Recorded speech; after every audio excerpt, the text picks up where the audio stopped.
안녕하십니까, 정치라디오입니다. 피프티 은혜를 모르는 검은머리 짐승들 한번 준비해봤습니다. 자, 최근 피프티 관련 뉴스가 많이 나오고 있습니다. 혹시 얘네가 누군지 잘 모르겠다 생각하셔도 괜찮습니다. 왜냐하면 이들은 데뷔한 지 반년 조금 지난 그룹이고 우리나라에서는 제대로 아는 사람이 아무도 없는 그룹이기 때문입니다. 참고로 피프티는 4인조 걸그룹입니다. 이 그룹은 특이하게도 우리나라보다 외국에서 먼저 뜨기 시작했습니다. 우리나라의 가요 순위에 오르기도 전에 빌보드에 올라서 뉴스에 많이 나오기도 했습니다. 이 걸그룹이 뉴스에 처음 등장할 때엔 중소 아이돌의 기적이라 많이 소개되었습니다. 자금력이 부족해서 우리나라의 공중파 출연 아니면 대형 행사에 참여할 기회가 거의 없었는데도 운 좋게 외국에서 먼저 좋아해줘서 인기가 상승 중이었기 때문입니다. 얼마 전까지 이 피프티 걸그룹은 여자 BTS 또는 제2의 블랙핑크가 될 것이라고 많은 기대를 받았습니다. 그런데 요새 뉴스에 많이 나오게 된 것은 좋은 일 때문이 아닙니다. 바로 이 피프티가 은혜를 모르는 검은머리 짐승 같은 짓을 하고 다니고 있기 때문입니다. 이 걸그룹이 지금 하는 행동을 보면 참으로 기가 막힙니다. 지금까지 나온 내용들을 하나씩 설명드리도록 하겠습니다. 우선 이 피프티 기획사의 대표는 가수 매니저를 하던 사람입니다. 지금까지 모았던 자신의 전 재산을 털어서 피프티를 키워냈습니다. 돈이 부족해서 시계도 팔고 자동차도 팔았습니다.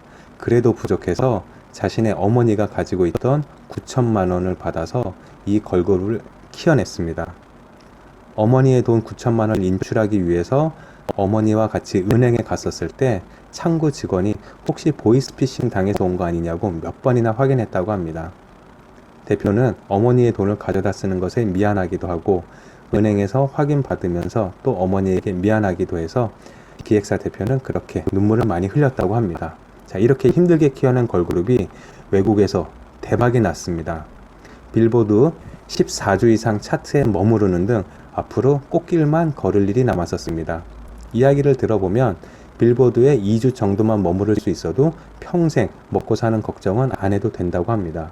2주만 머물러도 이렇게 평생 걱정이 없는데 무려 그 7배인 14주를 지나고 지금도 계속 빌보드 순위권에 있으니 기획사 대표도 행복하고 걸그룹도 행복할 일만 남았었습니다. 그런데 문제가 생겼습니다. 어려운 가운데 자신의 모든 것을 바쳐 키워낸 걸그룹을 도둑맞을 위기에 처했기 때문입니다.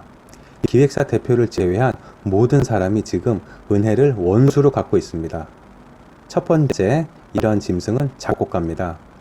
2005년에 히트곡 하나 내고 그 이후 이렇다 할 제대로 된 히트곡을 만들지 못한 작곡가가 있습니다. 기획사 대표는 20년 동안 히트곡이 없는 이 작곡가에게 전권을 줄 테니 이 걸그룹에게 가장 잘 맞는 곡을 만들어 달라고 마지막 기회를 줬습니다. 심지어 1년에 2억 원 가까이 되는 연봉도 지급했었습니다. 앞으로 곡을 제대로 잘 만들지 못 만들지 전혀 모르는 한물간 작곡가에게 파격적인 대우를 해준 것입니다.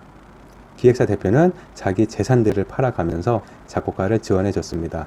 그럼에도 작곡가는 기획사 대표의 은혜를 원수로 갚았습니다. 원래대로라면 음원의 저작권을 기획사가 가져가야 하는데 그걸 작곡가 본인의 이름으로 했습니다. 심지어 해외에서 음원을 구입하기 위한 비용도 자기가 내지 않고 기획사 대표가 내게 했습니다. 작곡가는 자기 돈 한 푼 들이지 않고 해외 음원 사오고 그 음원을 자기 이름으로 저작권 등록을 한 것입니다. 근데 이걸로 끝이 아닙니다. 가장 악질적인 배신이 있는데요. 걸그룹을 다른 기획사에 팔아 넘기려고 한 것입니다. 운동선수들 스카우트 하듯이 걸그룹의 모든 권리를 다른 음반 회사에 200억 원 받고 넘기려고 했습니다. 작곡가는 걸그룹에 대해서는 아무 권리가 없습니다. 모든 권리는 기획사 사장이 가지고 있는데 그 돈을 자기가 받아서 자기 주머니에 넣으려 한 것입니다. 이미 다른 업체에서 걸그룹용으로 투자 비용 100억 원을 주었는데 이 돈도 기획사가 아닌 작곡가가 받았습니다. 작곡가는 자신이 걸그룹 대표인 척 하면서 100억 원 이미 받고 200억 원 또 받아서 걸그룹의 모든 권리를 팔아 넘기려 한 것입니다. 정말 짐승 같은 일이라고 하지 않을 수가 없습니다. 자, 두 번째 짐승은 걸그룹 멤버들 본인입니다. 자신들을 키워준 기획사 사장을 배신한 거죠. 기획사 사장은 멤버들 기죽지 말라고 좋은 숙소 얻어주고 연습에 방해될까봐 멤버들을 불러내거나 찾아가지도 않았습니다. 대형 기획사들의 경우에도 걸그룹 숙소는 좀 열악한 편입니다. 반지하 방을 얻어주거나 아니면 방 2개에서 4명이나 5명 이렇게 지내도록 하는데요. 피프티 사장은 4인 걸그룹을 위해서 방 3개짜리 얻어줬습니다. 심지어 중소기획사 걸그룹이 처음 시작하는 코스인 이름 없는 행사에 보내서 돈을 벌어오게 하는 짓도 시키지 않았습니다. 그런데 걸그룹 멤버들은 변호사를 사서 기획사 대표가 자신들이 벌어온 돈을 횡령했다고 고소했습니다. 더 악랄한 것이 있는데요. 바로 위약금에 대한 겁니다. 자, 걸그룹이 기획사와 계약 해지를 하게 되면 위약금이 발생합니다. 이 위약금을 계산할 땐 활동하면서 생긴 수익을 기준으로 계산하기 때문에 걸그룹 멤버들 입장에서는 활동을 안 하면 안 할수록 기획사에 물어줘야 할 위약금이 줄어들어서 좋습니다. 그런데 올해 5월 들어서 갑자기 멤버 중에 하나가 질병을 이유로 지금까지 아무 활동을 하지 않고 있습니다. 실제 질병이 있는지 여부는 단언할 수는 없습니다. 하지만 확실한 것은 멤버들이 활동을 안 할수록 기획사에 물어줘야 하는 위약금이 줄어들어서 멤버들에게 유리하다는 점입니다. 자신들을 키워주고 기죽지 말라고 좋은 집 얻어주고 연습 방해될까봐 부르지도 찾아가지도 않은 대표의 등에 칼을 꽂아버린 것입니다. 지금 기획사 사장은 돈이 없습니다.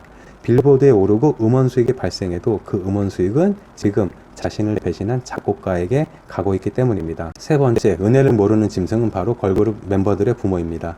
정상적인 부모라면 걸그룹 멤버들이 기획사 대표를 배신하고 계약을 깨겠다고 할 때 그러면 안 된다고 말려야 합니다. 은혜를 원수로 갚으면 안 된다고 멤버들을 가르쳤어야죠. 하지만 부모들이 보인 행동은 놀라울 따름입니다. 기획사에 등록된 피프티라는 이름을 60개로 나눠서 상표 등록을 신청했습니다. 심지어 기획사에서 영어로 피프티를 등록했기 때문에 부모들은 한글로 바꿔서 상표 등록을 신청했습니다. 대략 비용이 1,500만 원이 넘는데요. 이 비용을 내면서까지 치밀하게 기획사를 배신할 준비를 한 것입니다.